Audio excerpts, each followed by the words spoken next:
Welcome to this new season of Women's World. I'm Geraldine Calabai. In our first episode, we take a close look at issues surrounding gender identity, focusing on transgenders and the challenges they face. We give you an insight to the life of a transgender and why she chose her identity over her family, despite numerous attacks. When you're born, you're identified as either a male or a female. Gender identification is part of our everyday lives. There are many people around the world whose gender identities differ from their sex they were assigned at birth. For a gay or a transgender, life can be filled with many traumatizing experiences, simply because they deviate from gender norms in society. In many communities, you're either a male or a female, and that's it. There should be nothing in between. And with that comes hate crimes, violence, stigma, and discrimination, even death. For the person we're about to meet, none of this has stopped her to be open about her gender identity. And we find out why and how she managed. Deborah Pranis with more.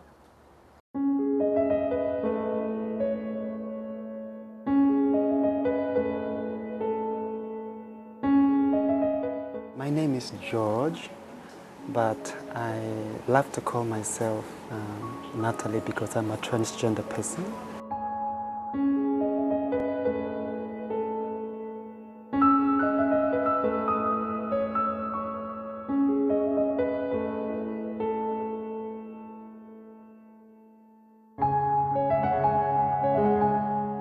Here in Papua New Guinea, we know that there's a lot of stigma and discrimination surrounding transgenders. It must be very difficult for you to go by every single day. Could you give us an insight to some of the challenges you face? As a transgender person, it's not very easy to be out in the streets because of people seeing us as different people within the communities and also within the families.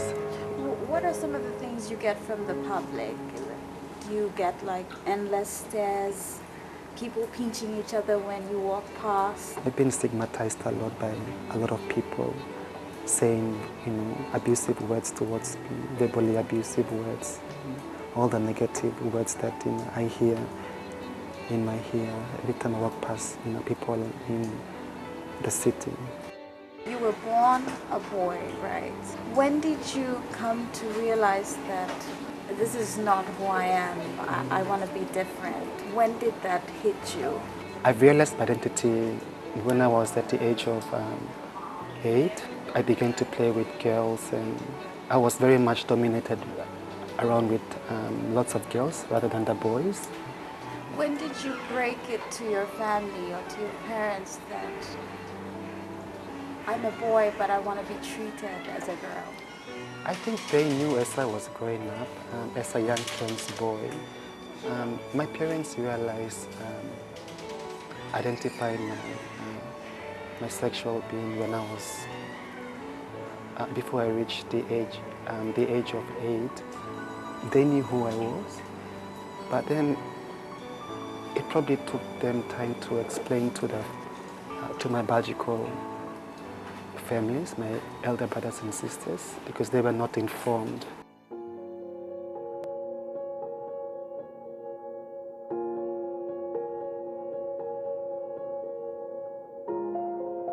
What's the worst thing that has ever happened to you? What's the worst thing that someone has said or done to you that has totally broken your spirit? The worst thing that happened to me was my elder brothers beating me up because when I was a trans boy growing up, they would see me play with the girls, and also I would run away from home to go play netball at Bicini netball courts. So when I returned home, they ask me where I'm coming from, and I tell them, I went to play netball with the girls, and when they hear that kind of information, they tend to pick up anything that's in front of them to build me up, and they would also maybe tie me up and built me in a way that I could really feel the pain in me. So I wasn't, I was really traumatized by. I was really abused by my elder brothers, and it has really left a scar in me. And when thinking about it, I don't like to see my brothers anymore. That's the way that's the way I see it right now. And going through a lot of issues or challenges like this, it has given me a time where I have just lost hope. I don't want to see any of my families anymore because of my gender. Because I wasn't accepted in the family for who I was. So you chose your identity over your Exactly, family. yes. Your identity was more important to you. Exactly, yeah. So despite the amount of torture, the amount of beatings, the amount of pain that was afflicted on you physically and mentally, why didn't you change? When to change a transgender person, I think it's very hard to change that person because the feeling that I have inside me is a woman. How I think and feel is like a woman, and I cannot be changed by someone telling me over and over to change my attitude to a straight boy or to be a heterosexual man. It's very difficult. It takes time because if I am born this way, this is my human rights to be who I am. No one can, no one should get up and tell me you should, change your attitudes or your ways because you're just, bringing disgrace to the family or within the community, And most times when I hear that, it's a challenge to me. But then I say to myself, well, if this is who I am, then let it be. I am part of this community and I'm born in this world to stay. No one, has the right to remove me in this world. So if I am to be this way, this is who I am.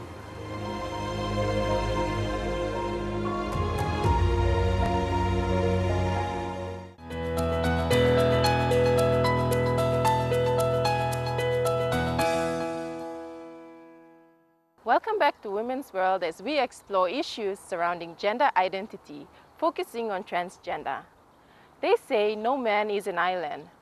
We have families, we all come from a community, and we have a sense of belonging. For transgenders, one of the most difficult things they have to face in life is family rejection. Imagine being rejected by the people you love and call family. For Natalie, she chose her identity over her family.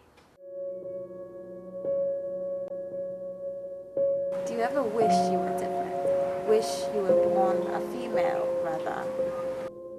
There were a few times I had those kind of thoughts, but sex cannot be changed. If I am born a male, I'm born a male, but it's just that my appearance, my characteristics is of a woman. What I do, how I walk, how I speak is more like a woman. So if I am, much more feminine to be who I am, then I take it to be who I am. I don't have to, change my, to change my characteristics. So you don't want to change to suit somebody else? No. You just want to be you? I just want to be myself and to be who I am, so that people can see me that, I'm just natural. I'm not forcing myself or, trying to, act, in a different way, but I am just who I am. So your parents have passed on, is that correct? Yes. Yeah. So they've given you that unconditional love until they left. And you don't have that anymore with your family. So from what I know, you haven't been in touch with your family for over 20 years. Yes, that's correct. Ever since my parents died, I've lost hope to be with my elder brothers and sisters because of the way they treated me when I was at a younger age. I didn't feel that love within my elder brothers and sisters. But when my parents were alive, they could show that, I had that comfort zone in them. So when I was abused by my elder brothers and sisters, I could run to them and they would, fight for my rights, so, or maybe secure me. And now that they're gone, I feel that they've taken everything away from me. So that is the whole reason why I'm not so close with my biological elder brothers and sisters. So I've left my families for past 20 years now. If there was one thing you could change, what would it be? The only thing that I would change, I should take ownership, or maybe go back and sensitize my families about what is a transgender. See those issues where they could get to understand, to accept me back into the family, or also to identify the issues or challenges that I've gone through.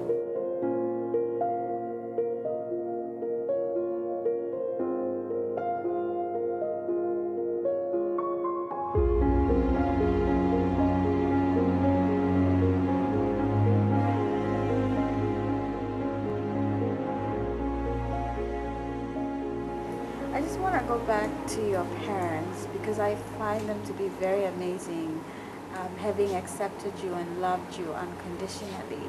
I think for most parents in Papua New Guinea, when you realize that one of your children is a transgender or gay, I mean, how do you react to that? For transgender communities, we are also trying to sensitize the communities or families or parents for those who have, for those families who have transgenders in their communities, to accept them for who they are, because in the past years, a lot of our transgender communities have died because of stigma, discrimination, and we're not accepted in the family. What are some of the things you get from the public? Do you get like endless stares, people pinching each other when you walk past? I've been stigmatized a lot by a lot of people. Or I've been, discriminated by, the public, saying, abusive words towards me, verbally abusive words, all the negative words that, I hear in my ear every time I walk past, people in the city, discrimination. You mean no harm to anybody? No harm. All right. So when you look in the mirror, who do you see? I think I see myself. I seriously, like to see myself in the mirror, because, seeing myself is, something that I see that's very unique, and I've been really, Do you think you're beautiful? Of course I am. Okay. Yeah. How would you like other people to see you, George or Natalie? Yes. I would like everyone to see me as who I am. I would like them to see me as a human being, not someone who is very abusive or very violent, but to see me and to respect me in a way that I can be accepted in the community, so I can move around freely. I don't need to go through a lot of stigma and discrimination. And you're not going to change for anybody else? No. Okay. Definitely no.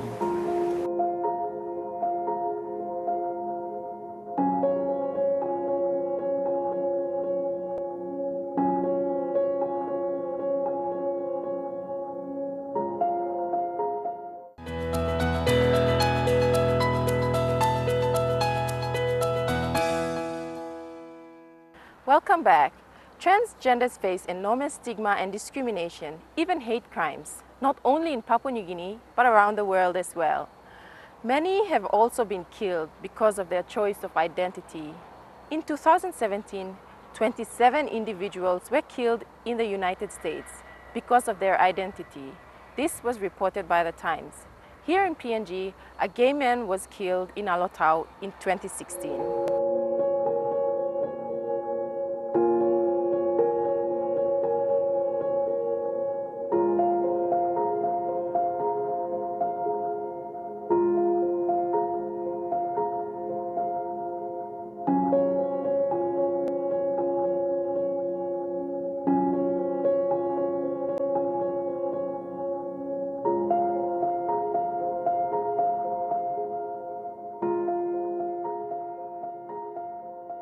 We're here now with Mr. David Bridger, the Country Director of UNAIDS, to discuss some of the challenges faced by the transgender community.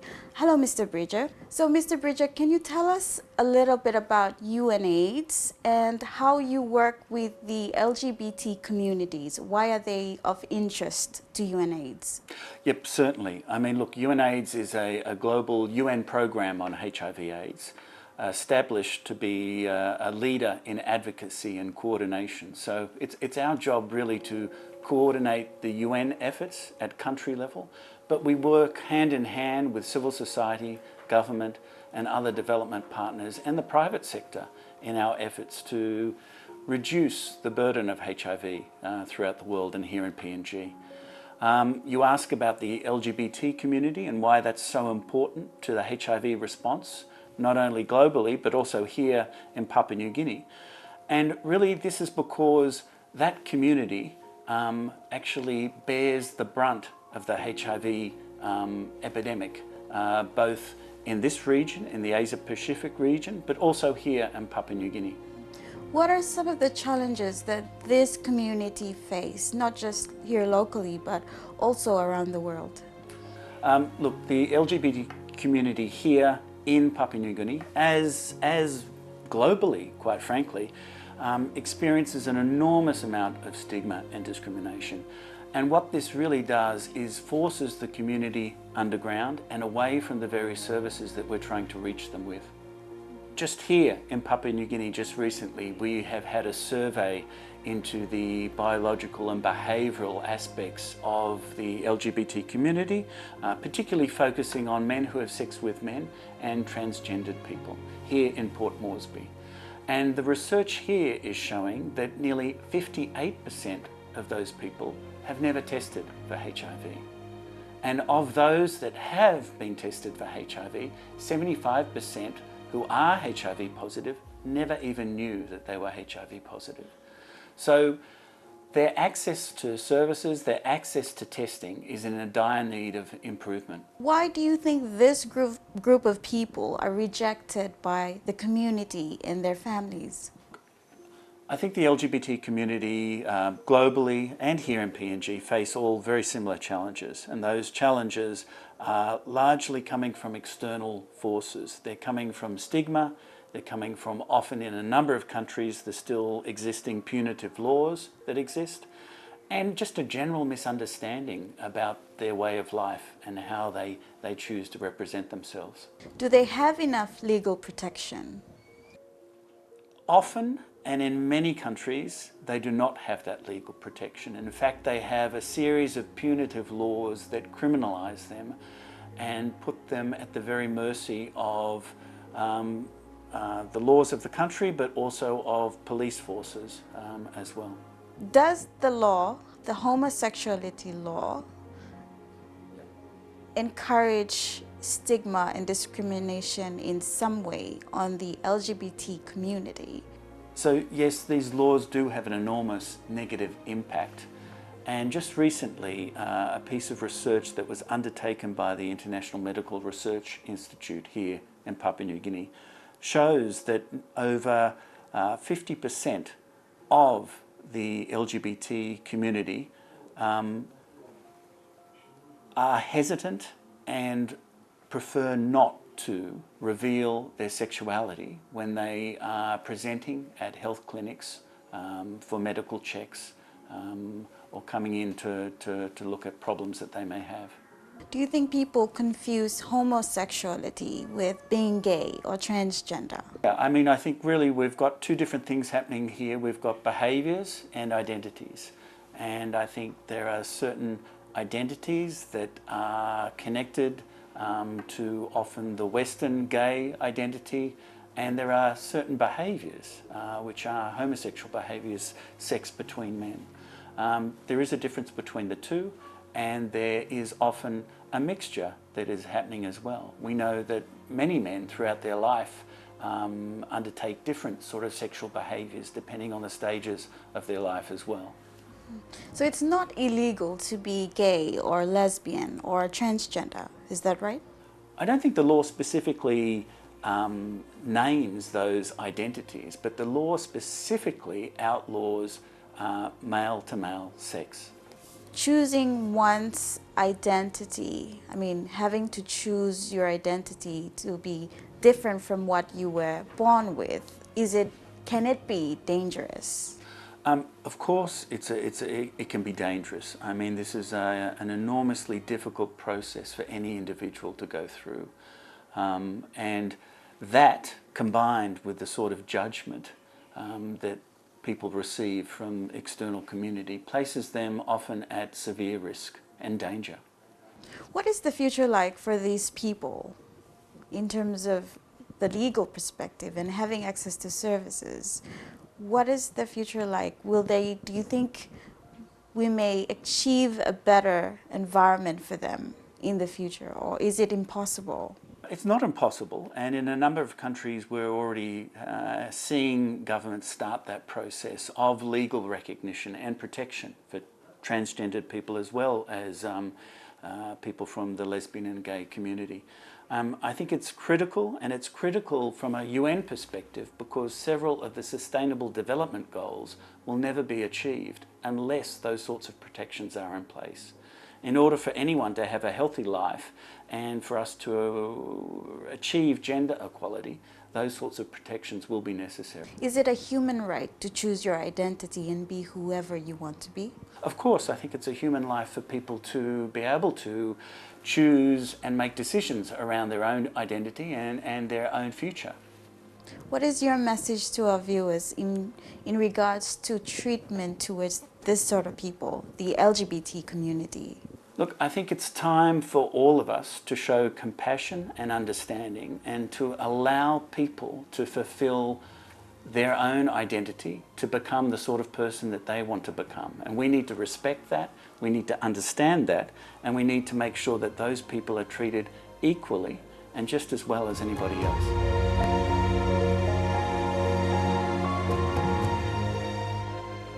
That's all for this week, but don't forget, you can like our page on Facebook, that's Women's World, where you can also see some of the videos from today's program and share them with friends and family who've missed out on watching. Until then, I'm Geraldine Calabai.